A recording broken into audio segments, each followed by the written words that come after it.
Connie Jo with Jabot TV, and we are here at the 26th Annual Cinequest Film Festival in San Jose at the lovely California Theater.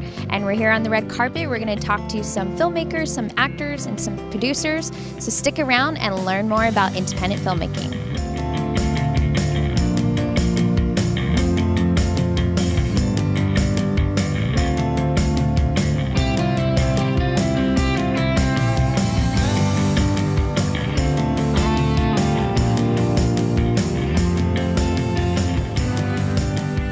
Hi, this is Connie Jo, and I'm here with Jen Heck. And Jen, please tell us about your film and what it's all about.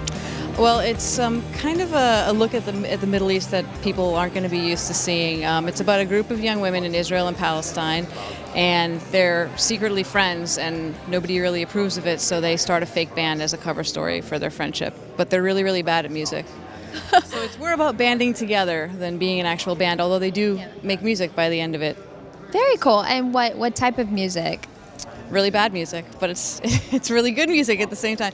It's they redo an 80s song actually at the end because it's the only song that everyone knows the lyrics to because they're from such different places. So they know the lyrics to like the most random songs, communally. So that's what we ended up singing, like all these really funny pop songs all the time in the middle of nowhere, So it's kind of funny. Everyone knew Beyonce. That was one. We didn't do Beyonce, but yeah, stuff like that was. There is one Beyonce song in the movie actually. So. Very cool. And did you guys film it internationally? Yeah. We shot primarily in a town called Nablus, which is right in the heart of the West Bank. It's in a part of the Palestinian territories where Israelis aren't allowed to go, and half of our characters are Israeli, so they were illegally crossing in to sort of be in this band together. And there were a couple times where we got stopped and almost got arrested, and we had to keep things as safe as we could because it's a difficult area, and you have license plates on your car that say you're from Israel or say you're from Palestine, so people could throw rocks at you, or there's a lot going on just if you run across the wrong people. So we were cautious, but I think everybody was incredibly brave. And sometimes I think it takes more courage to just walk down the street and smile at somebody than it does to do some of the things we think more traditionally as courage, and that's kind of what the movie's about. And where else is the film going after Cinequest? This is obviously our world premiere, so our next stop is Sarasota, and then we're going to Chicago after that. And then we'll see. So, hopefully everywhere. Yes. Well, congratulations! A very inspiring film that I definitely want to see here. And I hope you enjoy Cinequest. It's a great film festival. Thanks so much for your time. Thank you. Hi, I'm here with Gavin Hood, the director of Eye in the Sky, here at Cinequest opening night. Gavin, please tell us a little bit about your film and what inspired you to make it. Well, I frankly read a fantastic script by Guy Hibbett, the writer, and I started reading and I couldn't stop turning the pages. I wanted to know what would happen next, and then it also raised some very profound questions about where we are in terms of drone warfare, modern warfare, where drones are being used more and more. So I found that the script was both thrilling and exciting, and also left me with a great deal to think about. And I hope that the film does that for audiences tonight. It's the story of a drone strike over Kenya run by a British military intelligence officer played by Helen Mirren, who's in London, using a pilot played by Aaron Paul, who is flying this drone from Las Vegas, Nevada. So he's controlling something that's 8,000 miles away. And although everybody's connected via video screen, they're actually very disconnected from each other. And it's a strange world, this world of modern warfare. So I hope audiences will find the film both exciting as a thriller, but also something that leaves you with something to talk about afterwards. And how was it working with the unfortunate the late Alan Rickman? Well, Alan was, as everybody knows, a very, very special man. He was a man of great intelligence. He also had a wonderful sense of humor. I wish he was here tonight to talk about the film because he was so intelligent and he had such a wonderful way of expressing himself with that beautiful voice. I think it would be more fun for you to be interviewing him than me, quite frankly. And none of us knew, obviously, that this would be his last film. it's awkward because I just do wish he was here. I do wish he was here to talk about the film and just to be here. He was a lovely, lovely man. Well, I'm glad that at least you can cherish this film with him as his last film. And where are you going else besides Cinequest with this project? Well, I'm going, I believe, to Miami Film Festival and then Tampa, and then we're going to Chicago, and then we're doing some screenings in Washington, D.C., which should be fun because they're all for all kinds of think tanks and people that will debate this drone warfare and drone technology and the themes in the film. And then we have our premiere in New York on the 9th of March, and the film releases in New York and Los Angeles on the 11th of March, and then in San Francisco the following weekend, and in other cities the following weekend, and across the country. It'll be fully released across the country by the end of March. So what is next for you on the list as far as filmmaking? That's always a tricky question. I have a few things on the boil. I don't have anything pinned down yet. My job right now is to just get out there, enjoy talking to audiences. We're doing a lot of Q&As, and I love doing the Q&As with audiences. People have some fantastic questions, and that's why you make movies, is to enjoy watching the movie with an audience and then having a good conversation with them afterwards. And that's what we're going to do here in San Jose. Well, I look forward to watching your film tonight, and congratulations on the premiere here at Cinequest, and I enjoyed. Thank you. Thank you very much. Thank you.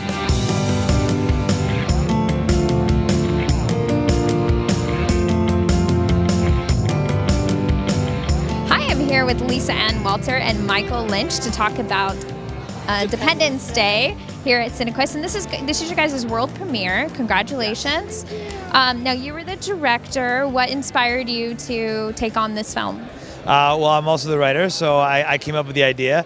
What inspired me to do the film was the fact that I saw shifting roles in the genders, where the film is about a guy who gets claimed as a dependent by his breadwinning girlfriend, and I felt like when I'm looking around society with social media, I'm seeing a lot of men that are now stay-at-home dads because the women are making more money, but I didn't see that being reflected in Hollywood and other cinema and TV. So I wanted to tell a story that kind of showed that, but also showed the dynamic that changes as we negotiate our gender roles.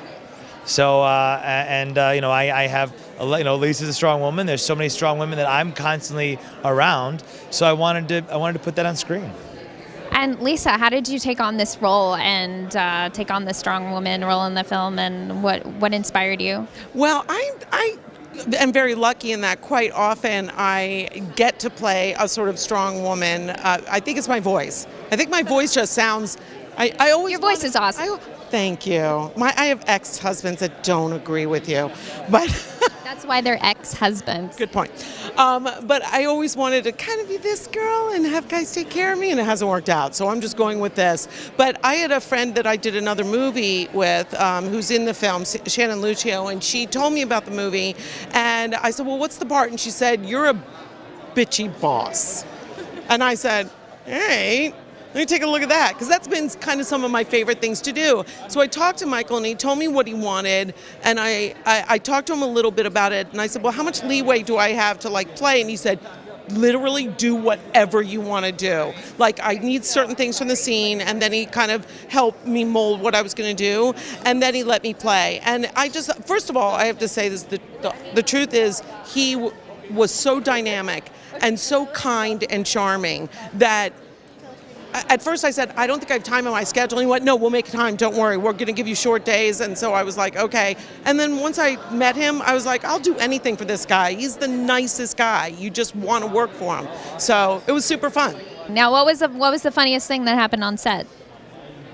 You guys got any juicy stories? Funny, it's probably in the movie. There's a lot of really funny stuff in the movie. The movie is hilarious. So it's a very funny film. You know what? I mean, truthfully, just go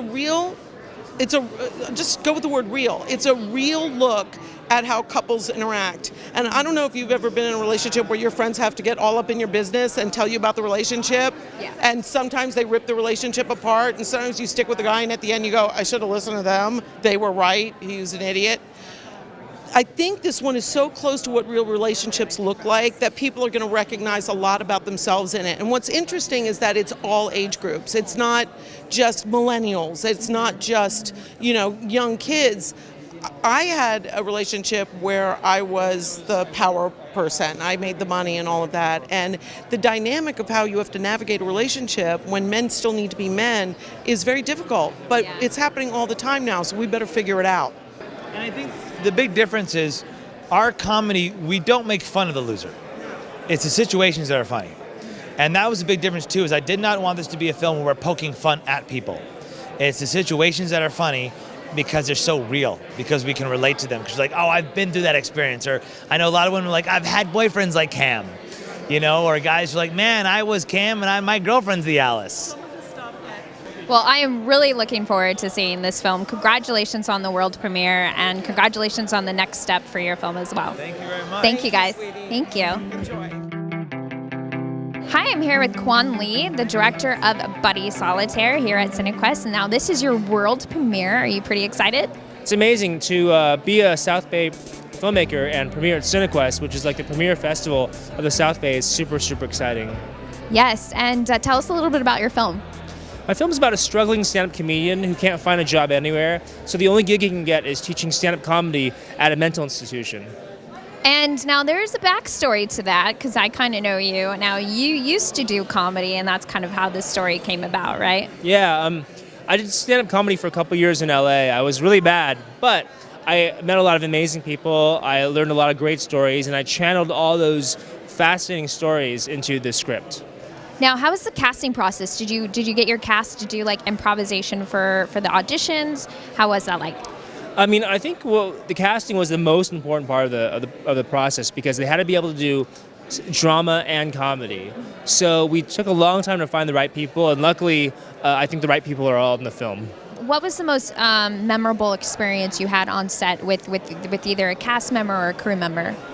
That's a good question. I think it was recreating 3 different comedy clubs within one theater area. So we'd finish wrapping up like a whole big scene of the climax of our film, and then we kind of break that down and create a new club at a different area. So it was amazing to see all these different club scenes all within one location. Great. Well, congratulations on the world premiere. Cinequest is a great film festival to have your premiere. Thanks so much, Connie. Thank you. Hey, this is Connie Jo. I'm here at the red carpet at Cinequest, and I am here with the kids from the Picture the Possibilities.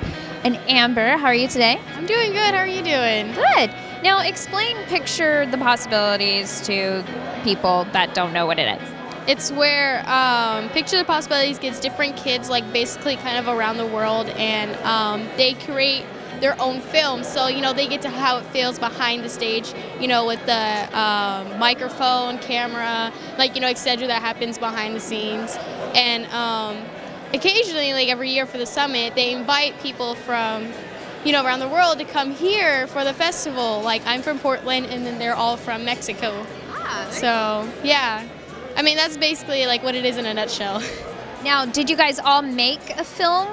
Yeah, we made a film. Mine was called Star Stuff. I mean, they each kind of did their own film with it. Okay, so yours was called Star Stuff? Yes.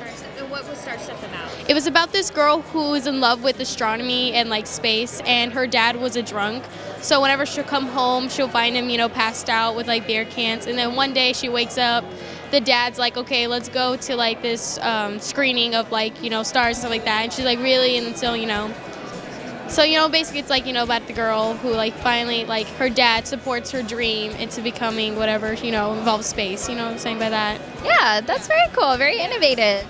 So I mean that was my film. That's what it was about. My film was 6 Months Without Guarantee, and it's about the corruption in Mexico. It's about a motorcycle that crossed the line in a red light, and then a patrol stops him, and in between they ask for some money to leave him, to let him go. Very interesting. And what kind of advice can you guys give to young, inspiring filmmakers like yourself? Stay with it. Keep dreaming on. Keep working up to what you need to do. Go to college, get the education you need to be a filmmaker, and pursue that dream. Hi, I am here with the filmmakers of Love Is All You Need, and this is your guys' world premiere, right? You guys excited? Beyond excited. It's been quite a road. 7 years, actually. Yeah, a very long time to get to this point, so we're thrilled. We are excited. Yes. So 7-year production, which is normal for an independent. Now, tell us about that journey and tell us about the film and what it's all about. Well, the film is based on a short film that we did, actually, with the same title. We decided to create the film in the wake of all the bullying that was all over the news in 2010. We felt that people didn't really understand why young children were taking their lives, nor why people were being prejudiced against or had a bigger picture of discrimination. So as a test run, I created the short film version with David, and it was a success. It went to over 30 million shares and views worldwide. Yeah. And it's been self-translated into 15 different languages. Yeah. In fact, a friend of mine in Sweden saw the movie and went, "Oh my God, that's David. That's David." Then he's Facebooked me saying, "Did you work on a movie called Love Is All You Need?" Yeah, yes, I did. So it was crazy how it just went around the world. And the reason it went around the world is because it depicts our modern day society just as it is, with one simple twist, and that is heterosexuality is taboo and homosexuality is the norm. So I'm sure you could imagine that would raise a few eyebrows around the world, and that it did. And the response we got was amazing. I still get emails and calls on the daily basis from kids around the world telling us how it changed their lives, how they showed it in schools, how it opened more of an awareness for people. And so with that feedback, I knew I had to make the feature version, which was quite a road, as we said before, but here we are. So the message that we're trying to put out right now is just as relevant now as it was 7 years ago. So hopefully 7 years from now, it won't be relevant anymore. Fingers crossed. I think as artists, we have the ability to not only entertain, but also enlighten. And utilizing film, we have the ability to expose different viewpoints that haven't been done before. And we see the same thing done in Hollywood time and time again. So this has been really exciting for me and David to kind of break out of that mold and to create a film that will get some people talking and hopefully some people thinking. Well, thank you guys so much for talking to us, and we look forward to seeing your guys' film. Thank you. Look forward to having you. Thank you. Thank you.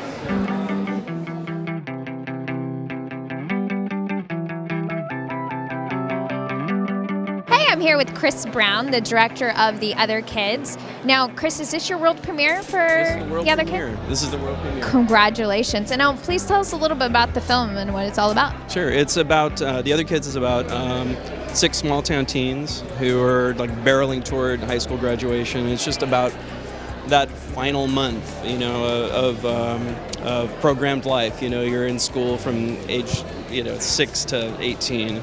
And every minute of your life is programmed, and you know what you're going to do. And then you face high school graduation when the door is opening onto freedom, and it's just about the fear before that moment. And the twist of the movie is that it was shot without a script, and that it's something I'm calling a fictumentary, which it's something between documentary and fiction, and we based it on the kids themselves. And they created the characters, and we based the film around their real struggles.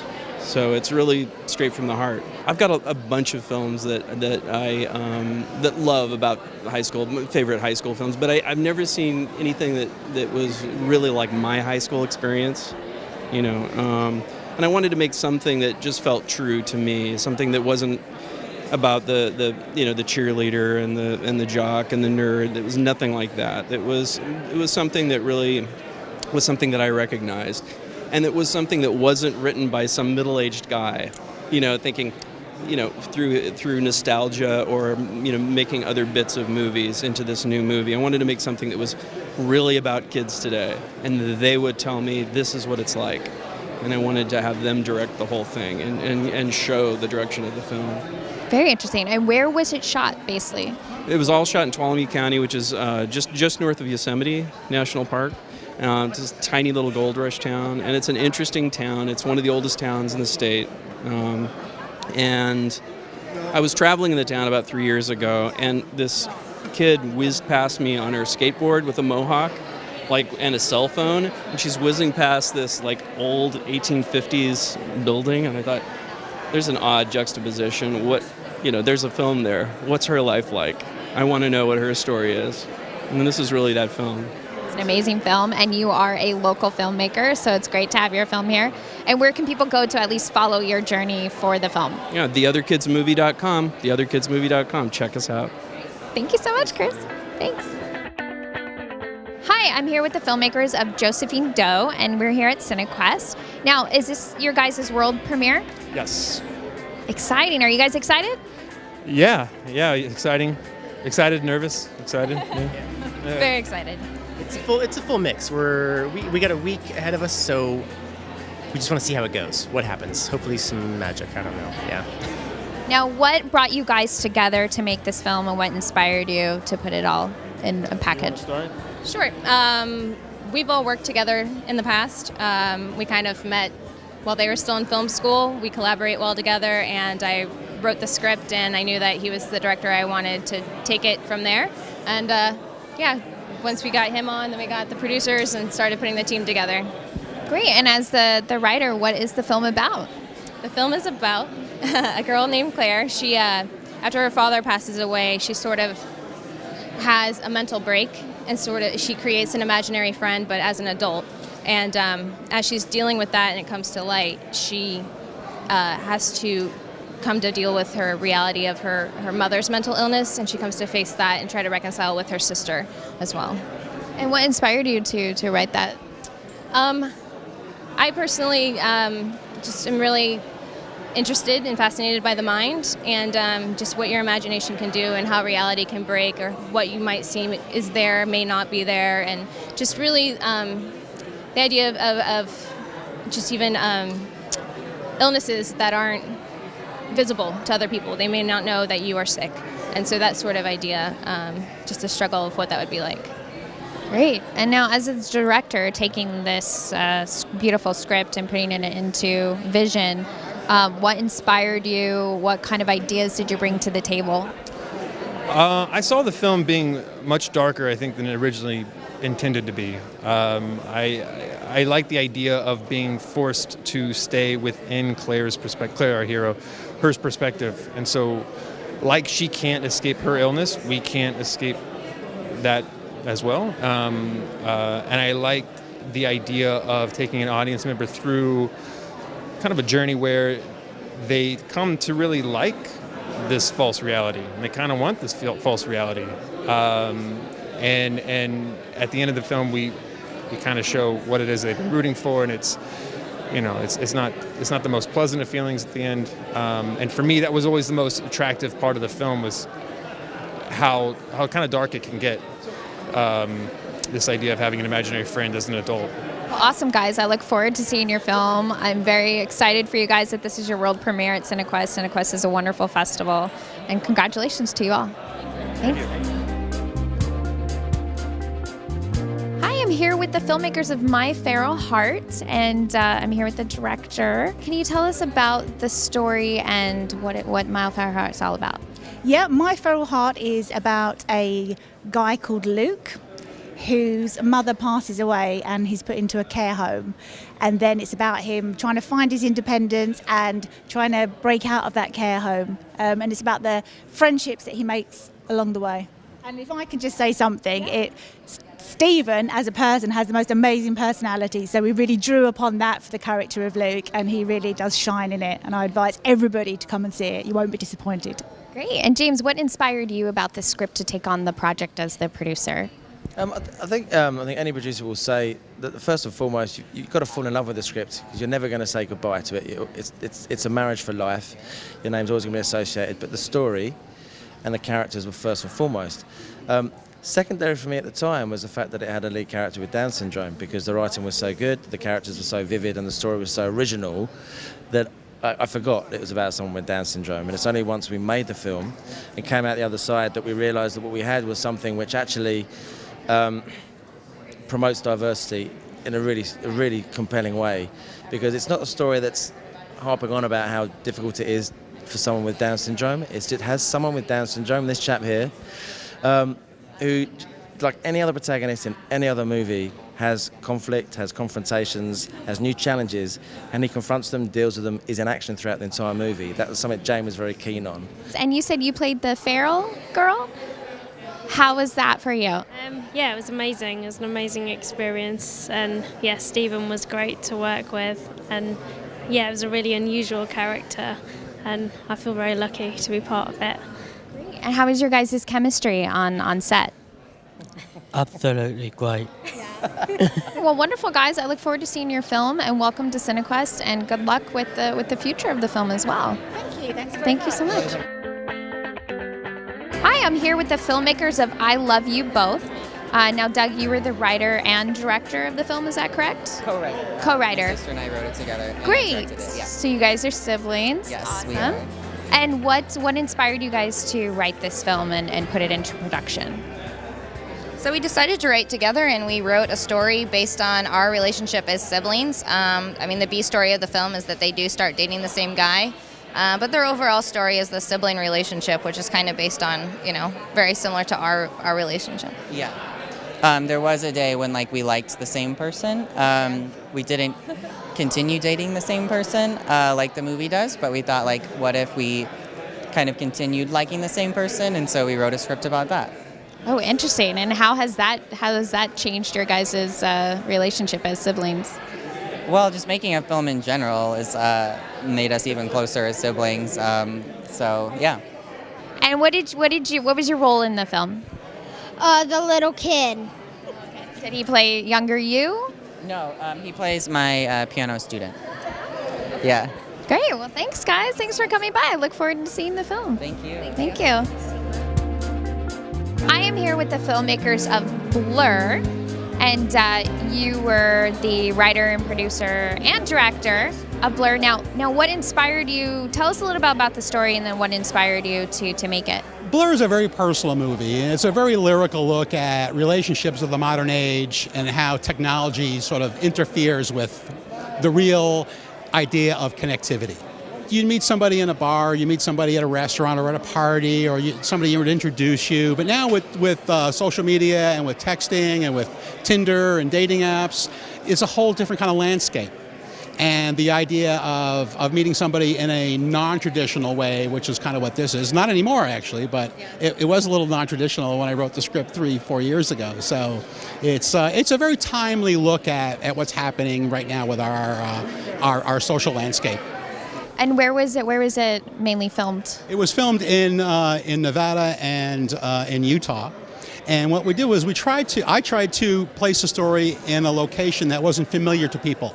So it basically looks like there's two people in a beautiful classic car, and they're traveling through this very unfamiliar landscape, because the landscape of their relationship is changing, and it's always sort of unsure about where it is. So the visual of it was really key that I didn't place it in a city where you can go, oh, that's New York, or that's Los Angeles, or that's Arizona. It just looks like there's someplace, but we don't know where. It could be Mars. Yeah. It's really that austere kind of feeling. But it's very beautiful. It was actually based on a lot of the Depression-era photographs, like Dorothea Lange and things like that, and the great Western director, John Ford. Very big, beautiful, big sky visuals. So it's actually very, very stunning and very overwhelming at some times. So. Well, great. Thank you guys so much for coming and chatting with us. I look forward to your film. Congratulations on getting it at Cinequest. Cinequest is a wonderful film festival, and good luck for the future of it. Thank you for having me. Hi, I am here with the director, Jeremy, of How to Plan an Orgy in a Small Town. Now, I saw your film last night, and it was hilarious. Now, how did you come up with this concept? I'm rather fascinated by the minutia of awkward sex, and I think there's fewer things that could be more awkward than an orgy in a small town. Now, how was the casting process for that? Because there is a lot of, nudity in the different scenes. Was it hard to find people that were comfortable doing that kind of stuff? No, it was. I sent the script out to the cast members. I did a lot of the casting myself of people that I'd either worked with before or I'd known casually through the Canadian film industry. And so for me, it was just a lot of having conversations with them and saying, what are you comfortable doing, what are you not, and we'll make that work. For me, it wasn't about being gratuitous with the nudity, so I wanted them to be comfortable. And a lot of the times, what's interesting about working with a large ensemble cast is that it turns into a bit of a pissing contest. And so when one goes, what are you doing? And it's like, well, what are you doing? And so all of a sudden, they start wanting to one-up each other. Well, congratulations. It was a great film. I very much enjoyed it, and I hope everybody else goes and see it. If you do have a good sense of humor, definitely go see this movie. Great. So thank you, Jim. Oh, thanks so much. Thank you. Hi, I'm here with Keith for the movie The Phoenix Incident. Now, Keith, you were the director of the film? Writer and director. So what inspired you to make this film? How did this all happen? The film is actually based on the largest mass UFO sighting in U.S. history, and so we actually combined this sort of docu-thriller approach to explore this UFO military cover-up that resulted in the death or disappearance of 4 men during that time. I grew up in Arizona and seen many things in the sky. You see a lot of military and other unexplained things up in the sky, but this was the largest sighting in the United States. It took back in the 1997. So when I got into doing video games, I direct and produce a lot of video games. We would meet with a lot of military consultants, and they found out I was from Arizona, and they would start sharing their stories about these military engagements with unknown craft over the mountains in Phoenix. And so that was the best inspiration for going into a motion picture. And now, what has been the reaction, since this is based off of kind of like a true incident, what has been the reaction of military people or government in general seeing your film? Well, we worked with a lot of military consultants initially, and they were doing it off the record. So we were getting a little bit of suspicion from the military saying, hey, what are you talking about? The actual event, the Phoenix Lights, was dismissed as military flares as part of an illumination mission that they were doing in Phoenix. So they've sort of discounted this, but you have 30,000 people, including the governor of the state, who have come out and said that they saw a craft.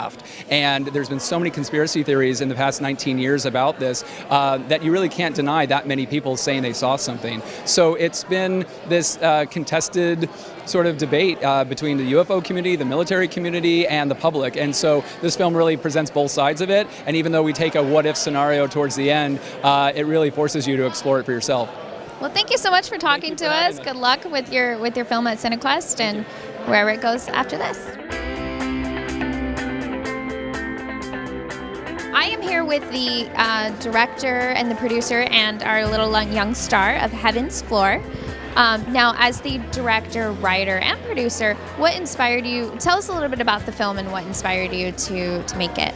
Heaven's Floor is actually based on my own true story of adopting our daughter in the Canadian Arctic. And I went to the Canadian Arctic, I'm a photographer, crazy trip, middle of winter, and ended up getting stranded and was rescued by my 11-year-old Inuit daughter, and that's what our story is about. Oh my God, really? It's the story about how she came to be our daughter and what happened. And our good friend Chase here plays Liam, and Clea Duvall is my alter ego, and it's really quite a movie. And we filmed it in the Canadian Arctic in winter, above the tree line in like -30. We were higher than the people of the Revenant in the globe. Wow. I'm sure you guys had big coats to keep you warm or some kind of accommodation. Big Canada Goose parkas. Lucky to have Canada Goose as one of our sponsors. And they took care of you? They did. They took a great job of taking care of us. Awesome. And do you live in the Arctic now, or? Justin, our producer here, lives in the Canadian Arctic in a town called Iqaluit, which is where we did the major part of our filming. See, you can make films anywhere, people. Now, how is that living in the Arctic? It's a beautiful, exotic place. It's got a really rich culture. I love it. I've been there for 7 years now, and it's definitely home to me. So yeah, it's great, and I'm really happy that we get to show people my home, and on big screen. So it's cool. And young man, is this your first film that you've acted in? Yes, actually it is. And how was the experience on set? The experience on set was really fun. Amazing. And do you plan on doing any other future acting? Well, yes, actually. Well, I think I'm going to do it when I'm a grown up. When you're a little older? Yeah. Now, what was the most memorable moment making this film, besides the beautiful scenery and doing it in your lovely hometown? What do you think? I think for me, some of the scenes, like I think about Clea on the back of a skidoo with an Inuit man driving on a frozen lake. And to me, I just think of how stunningly beautiful it is and how cold it was. And it was actually so cold that we had asked her, we should probably put a face mask on you. Do you think you would be okay with that? We can just set it somewhere. And she is such a trooper. She said, no, it's written in the script that I look cold. I was terrified she would get frostbite. Luckily, she didn't. Nothing happened. But I mean, it was just, that was probably to me the most memorable moment because she's such an amazing actress that she was so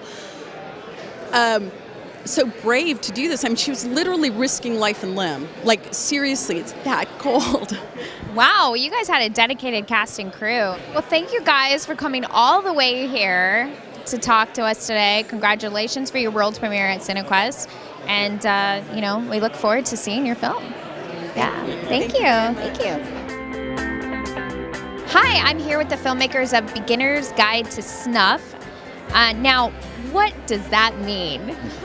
A lot of people want to know what that means. A Beginner's Guide to Snuff is, the concept of the story is that the two main characters of the film, Dominic and Dresden, two brothers who are kind of down and out in Los Angeles, decide to make a faux snuff film.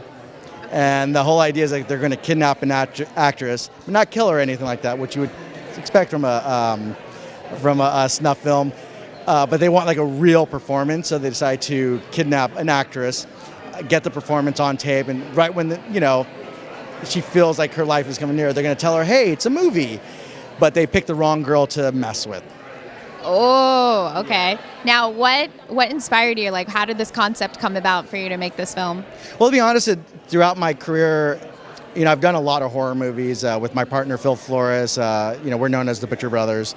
And we just kind of got to the point where we want to do something funny. This movie is a comedy, even though I know my description doesn't make it sound like a comedy, but it really is. And we honestly want to do something where the victim, especially like a female victim, really is kind of like, she's the champion. Like, she's the one that you're like, yeah, go kick ass. Even though the two brothers, one played by Luke here, they're lovable, but it's just one of those movies where it's just not, like, it's just fun, and you're just like, at one point, you're just like, you know what, it's time. I think it's time for us, after all the movies we've made, we're like, the female victim gets to just kick ass. And how was the casting process for you, especially Luke? After reading the synopsis of this film, like, what attracted you to go, I want to audition for that? Well, I'm also a producer on it, so I was a part of the development.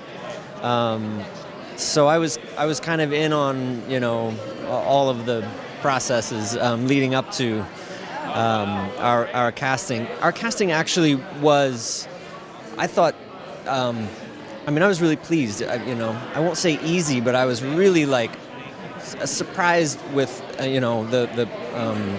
the kind of positive results that we got and who we ended up with. We just feel so lucky. Great. Well, thank you guys so much for stopping by and talking to me. And congratulations on the world premiere here at Cinequest. Now, tell us a little bit about this film. What's the plot? What's the story? This story follows Candy Cahill, who's an optimistic teenager living in a crazy world called Moria, and it's the story about how she survives a domineering mother, high school, which is tough, a very jealous psycho boyfriend played by a new upcomer named Steve Kavanaugh, who is amazing, and a very domineering boss. And her world just starts to implode around her, and you just kind of root for this girl to survive and get out. And the spoiler alert is she does on a Queens, New York City bus. Nice. And now, how did this story come about? What inspired you? You're also the writer of it? Autobiographical at all. It's loosely based on kind of like the survival of the fittest stories, because growing up in the 80s in Queens was eat or be eaten, so I'm still here. I haven't been eaten yet. The night is young. The night is young. Yeah. But I wanted to kind of tell an independent story with a lot of heart and a big Hollywood ending. So that's what I hope I did. And this one took a chance on a little Australian girl to play a girl from Queens, and I will be forever grateful, because it's so dear to my heart, this role. And it's amazing being here with all our new family. You really become like a family when you do a film like this. Yeah, and it's just. And when she approached you about the script and about the role, what was your initial reaction?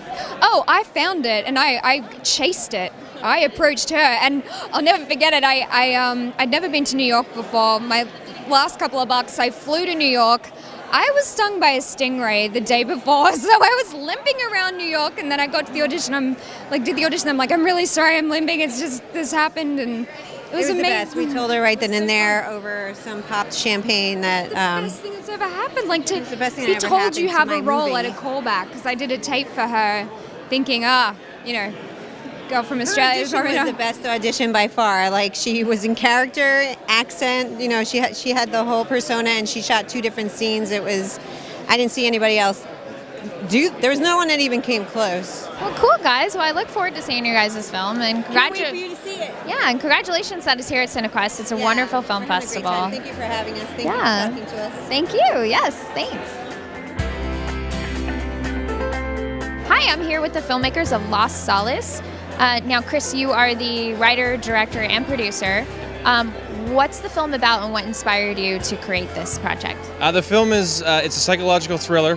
Think Black Swan meets American Psycho.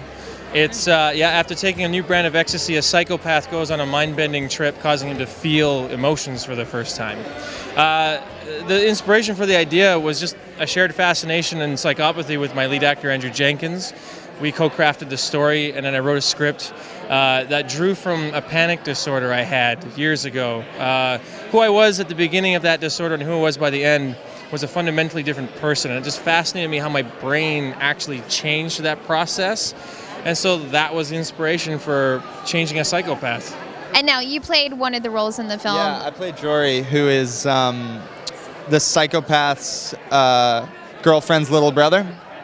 And he just got back from the psych ward, and he's a very troubled young man. And what else is there to say? He's tremendous in it. This character, we were terrified we weren't going to find the right actor, and Charlie was certainly the right guy when he came into the audition.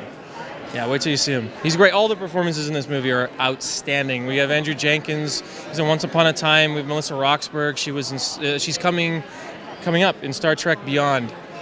And tremendous cast. Jed Reese was just in Deadpool. Brendan Fletcher was in The Revenant. We have a great Canadian cast that came out for us for this.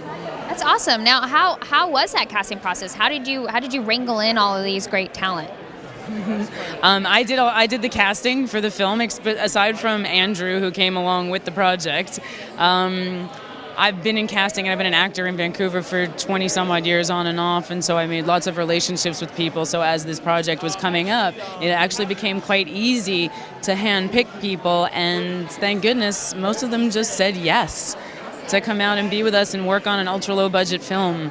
They're used to making way more money than what we gave them, but they were amazing, and so it was that. I know I'm really hip to the local talent, and everybody's working a lot. They're working on amazing American projects, so it's easy to see who's who. Well, sometimes it's just about the passion in filmmaking and the story that will bring people in. For sure.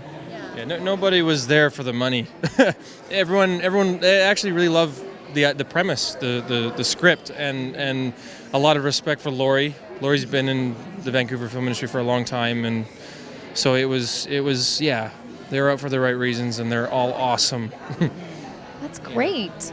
And now, for your role especially, since your role came from a psych ward and got out of it, what did you do to study for that, to get into that mindset? I thought about the other half of him, which is an incredible empath and very, very sensitive person. And he has an almost childlike sensitivity. So I thought about how I was as a little kid and how I'd always cry when I saw animals die in movies. And I tried to connect with that kind of person and bring him to the screen, the kind of person who would, just be a beating heart. And then on top of that, he has to deal with the fact that he's not right in the head. Yeah. I think the film for me, the thing I hope people walk out of this movie talking about is empathy. We try to find empathy in the dark places. We're pulling empathy out of a psychopath. There's characters with very dark sensibilities, have a very dark shadow side that still have this sort of noble stuff. So we're playing with duality. We're exploring that stuff. A lot of gray area. It asks some pretty challenging questions. Yeah, and you can say that with other mental illnesses as well, like depression, trying to get someone out of that depression stage. My dad went through that for a long time, and it was amazing how like you said, the brain just kind of grew and decided to change, which is amazing. And I worked with a neuropsychologist who's here at the festival actually right now. Her name is Dr. Darcy Cox. She worked with me to invent a plausible way this could happen. So the science is rooted in reality. A little bit of fantasy, but it is scientifically plausible that sure, this could happen. Somebody could take ecstasy that's poorly cooked or has an extra kick, and it triggers that emotional processing center, and it literally just takes them to a whole new terrain. That's very interesting. Now, what was the, most memorable moment making this film together with this incredible cast and crew? I'd want to say the most memorable moment for me was take one of shot one on day one, right? Like being there with our 3 leads, with the director, with our cast, with people that flew out from across the country to come work with us, and seeing it all finally come to fruition in this amazing location. That's definitely the most memorable part for me. We were very fortunate. We had a lot of support with this movie too. We worked with an executive producer. His name is Tom Cox. He's out of Alberta, Canada. He was an executive producer on Brokeback Mountain and The Assassination of Jesse James. He's been a mentor of mine for years. We have a dream for this type of cinema. We want to see more of this type of cinema, so we wanted to make something that cooks. And I think for the most part, I don't know. We'll see the reception tonight. We screen tonight at 9:30 p.m. at the Camera 12. And then again Sunday, 9 p.m. at the Camera 12. And then Thursday at 4:45 at the Hammer Theater. And this is your world premiere? World premiere. Now, this wasn't shot on the Barco Escape, was it? Okay.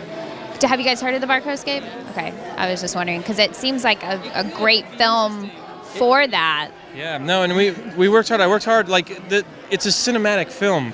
With the visuals, with my cinematographer, we worked hard to externalize that internal experience of Spence, the psychopath, so that we're really on that ride with him.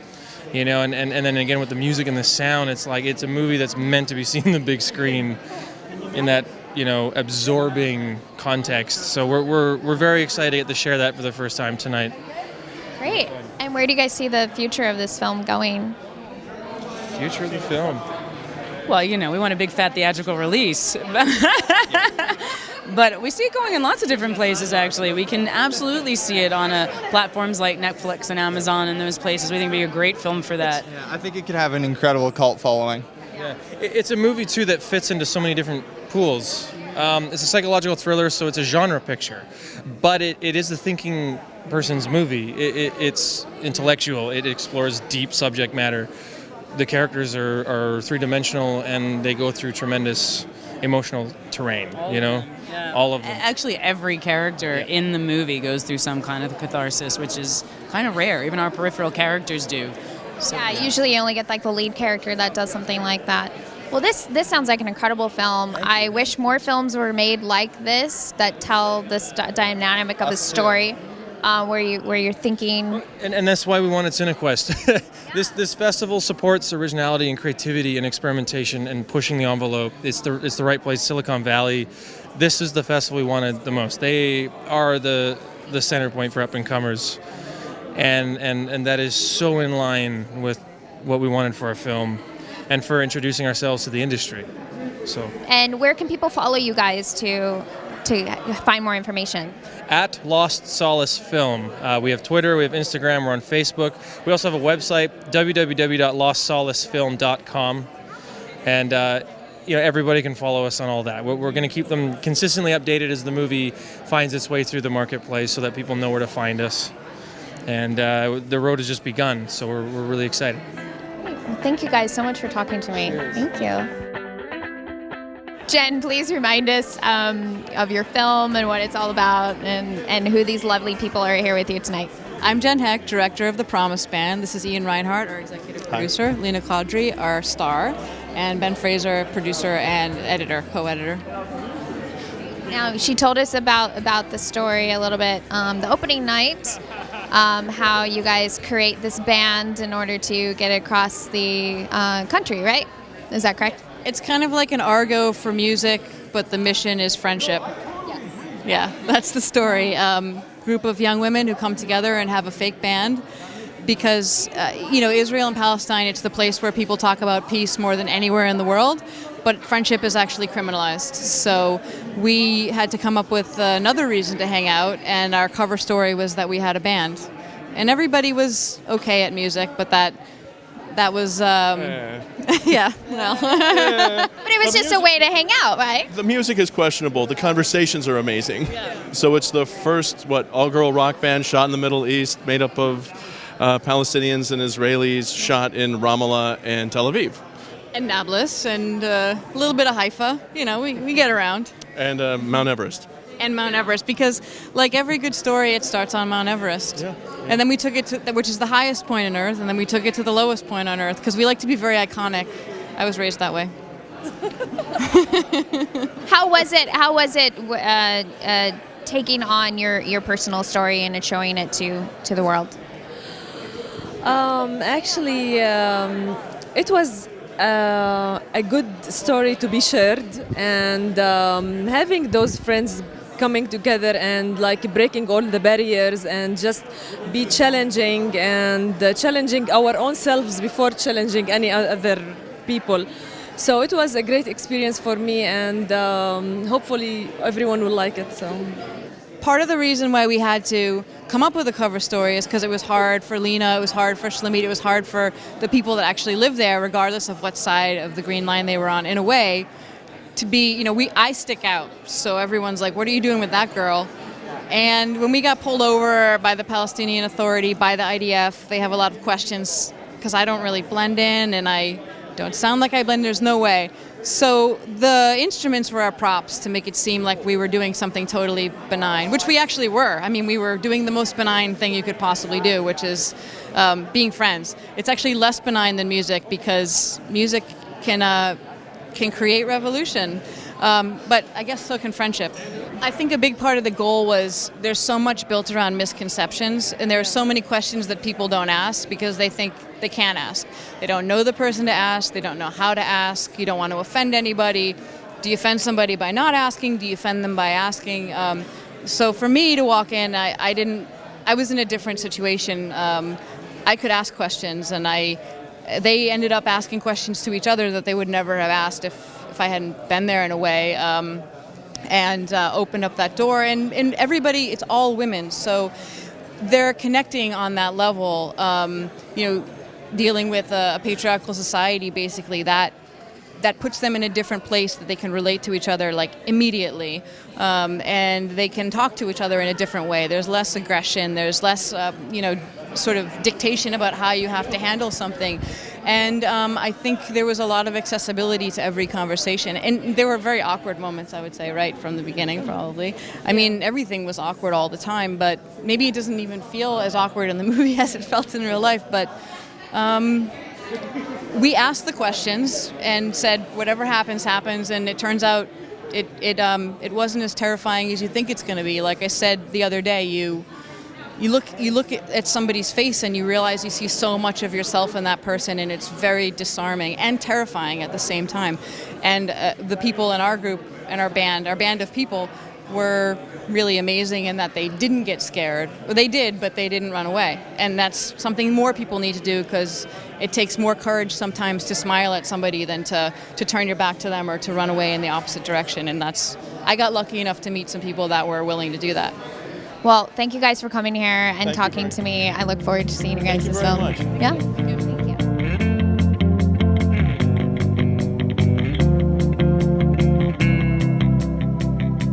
I am here with the lovely cast of Buddy Solitaire, and I am so excited to talk to you about them, about the movie. Now, for each of you, you guys inhabited a role that was going through a lot of things happening in your lives, and as you know, reality, people are always going through some kind of issue. Now, let's talk about your roles in general and how you took on that character and portrayed that.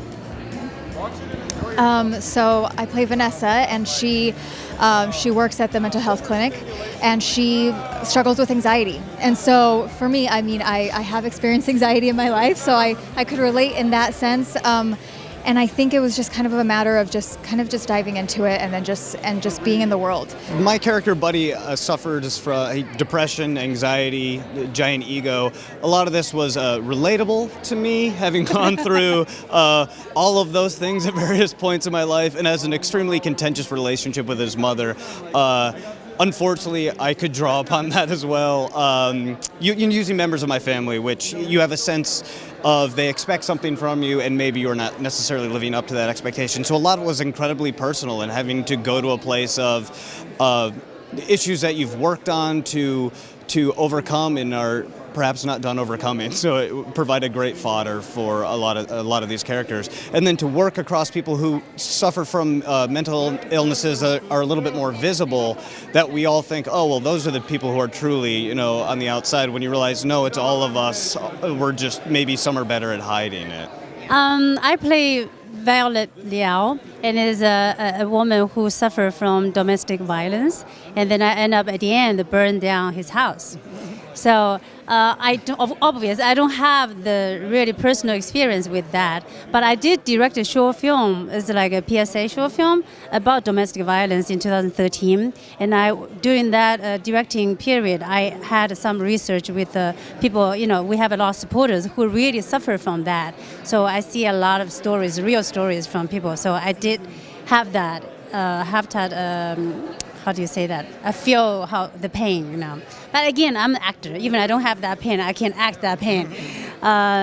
So it's a good role. I love it, and I'm producing it. So I feel like everybody is so lucky with all the amazing cast. Sally on the way I picked her up today from airport. I was like, she said, which one you like the most and which one's the weakest? Do you have any part you don't like? As the only part of the performance I don't like is my own performance. I was busy with the producing, and I feel I could do better job. It's not horrible. It's not horrible, but I can do better job. Yeah. Okay, I'm done. I play Bug. So Bug suffers from schizophrenia, and he's trying his best to find some sort of solid ground to stand on. He's trying to get something back that he lost. He wants to make his mom proud. He wants a friend. He wants something in life. He may not even quite know what that is at that particular point in time when we meet him. But he's as far as like for me and what I had to pull out of myself, I think we've all kind of at some point in time felt some sort of the depression or just wanting to be closed off from the world and just wanting to kind of when the quicksand is up under us and we're trying to find some sort of solid ground to stand on. And so I play Stefan. To answer your question in a roundabout kind of way, he was a bit of a tough nut to crack. He's an eccentric, quirky comedy booker type who is sort of a gatekeeper for Buddy and his comedy career.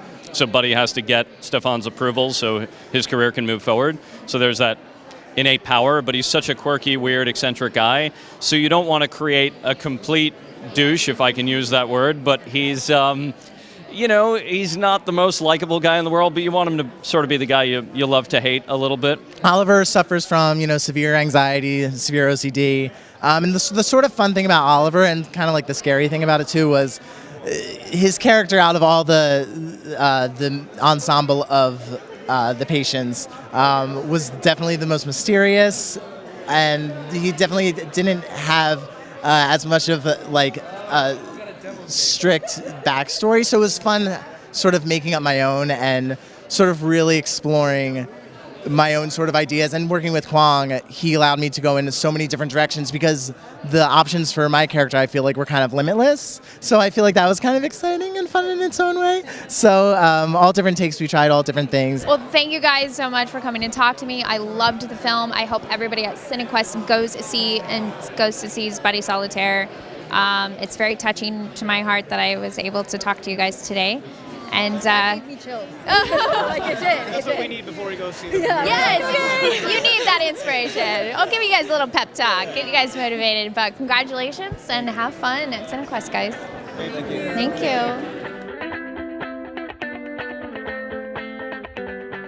Hi, I am here with the cast of Temps. Now, explain what Temps is and what the story is all about.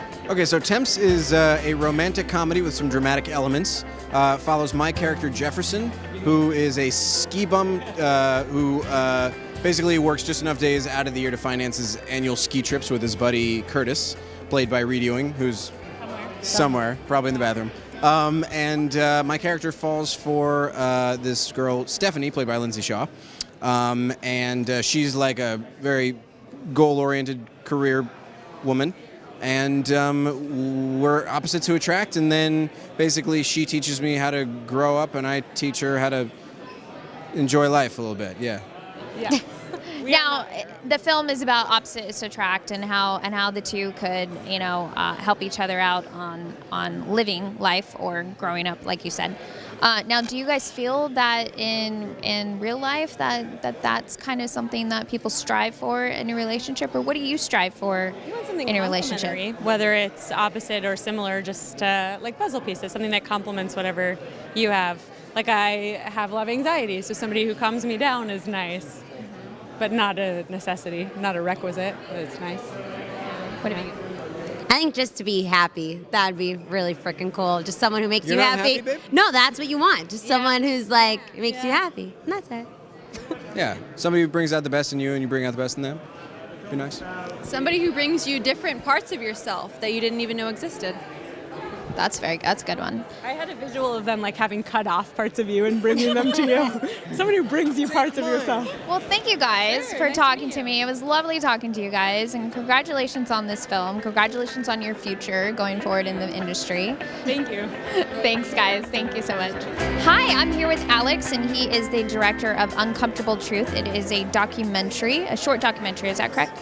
And what is the documentary about? Please tell us. So the documentary basically follows the efforts of a bunch of 9/11 truth protesters who question the official story behind the 9/11 attacks. They're perpetually installed around the World Trade Center in New York. So I kind of followed them over the course of a year, checking in with them and seeing what their efforts were like, constantly trying to like bring people over to their side and actually like put information out, and how that went for them and the efforts that they were putting into their political beliefs. Hi, I am here with the director, Shanky, of The Last Smile. Now, Shanky, what is Last Smile? What is it all about? Tell us.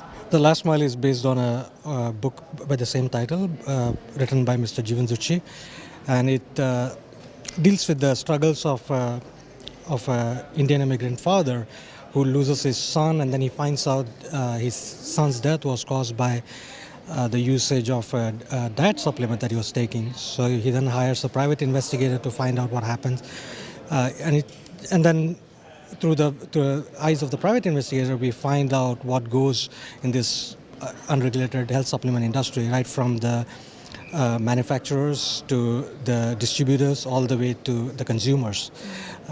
So the film is, like I said, is inspired by a true story, and we aim to raise awareness about the unregulated health supplement industry. Great. Well, thank you so much for coming by, Shanky. Thanks. Well, I'm here with the guys from Viral here at the Cinequest. Now explain what Viral is, the movie, and what it's all about. Oh, awesome. I'll let you do that. But Since you're the right. Viral is a dark comedy set in Bellevue, Washington State, about people who start a company to make videos that go viral for profit, and they suck at it until Lul shows up. And then they get really good at it, which causes them all kinds of problems, culminating with a suicide viral video. Well, congratulations, guys. Thanks for talking to me. Thanks. Can we do a Snapchat now? Yeah, we can do Snapchat.